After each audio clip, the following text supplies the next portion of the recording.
Hello बच्चों, good morning. आज हम लोग पढ़ रहे हैं जो कार्बन हम लेसन पढ़ रहे थे उसके प्रश्न उत्तर का सेकंड पार्ट।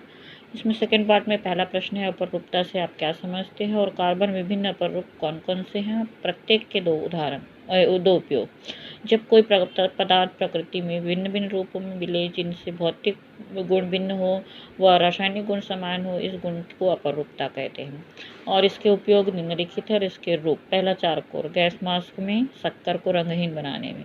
कोयला, ईंधन के रूप में लोहे जैसे धातुओं के निष्कर्षण में। काजल, स्याही तथा और काला रंग बनाने में। टायर तथा प्लास्टिक के में पूरक के रूप में।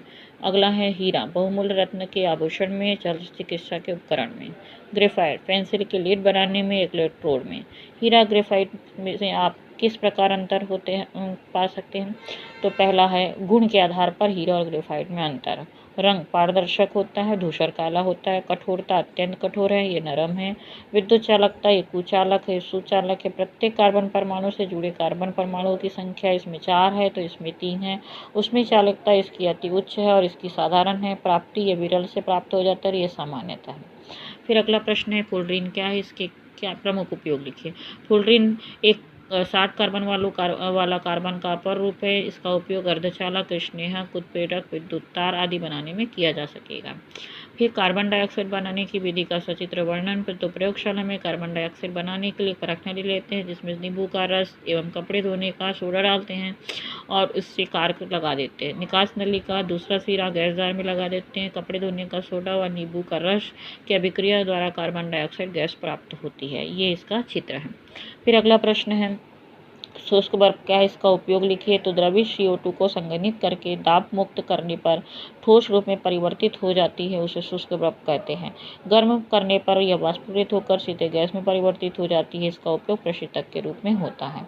मोमबत्ती की ज्वाला के प्रमुख भाग कौन कौन से हैं, सचित्र समझाइए। तो भीतरी भाग सबसे ठंडा भाग, इसमें दहन नहीं होता है। मध्य भाग चमकीला और दीप्त क्षेत्र आंशिक दहन होता है। बाहरी क्षेत्र हल्का नीला रंग का पूर्ण दहन क्षेत्र होता है। कारण सही से स्पष्ट कीजिए। पहला, हीरे का उपयोग आभूषण के रूप में होता है। क्यों? क्योंकि हीरा एक चमकदार बहुमूल्य रत्न है, अतः इसका उपयोग आभूषण के रूप में किया जाता है। दूसरा, हीरे का उपयोग काटने वाले औजार बनाने में होता है। क्यों? तो हीरा कार्बन का प्रकृति में पाया जाने वाला कठोरतम रूप है। इसकी कठोरता की वजह से काटने वाले औजार के रूप में काम आता है। ग्रेफाइट का उपयोग स्नेहक के रूप में किया जाता है। क्यों? तो ग्रेफाइट मुलायम होता है तथा यह सतह में चिकनाई पैदा कर घर्षण को कम कर देता है, अतः इसका उपयोग स्नेहक के रूप में होता है।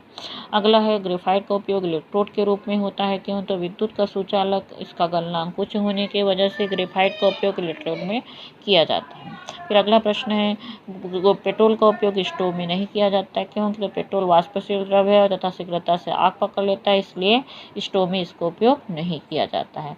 ये हुआ हमारा आज पूरे प्रश्नों के उत्तर। अगले वीडियो में हम अगला लेसन पढ़ेंगे।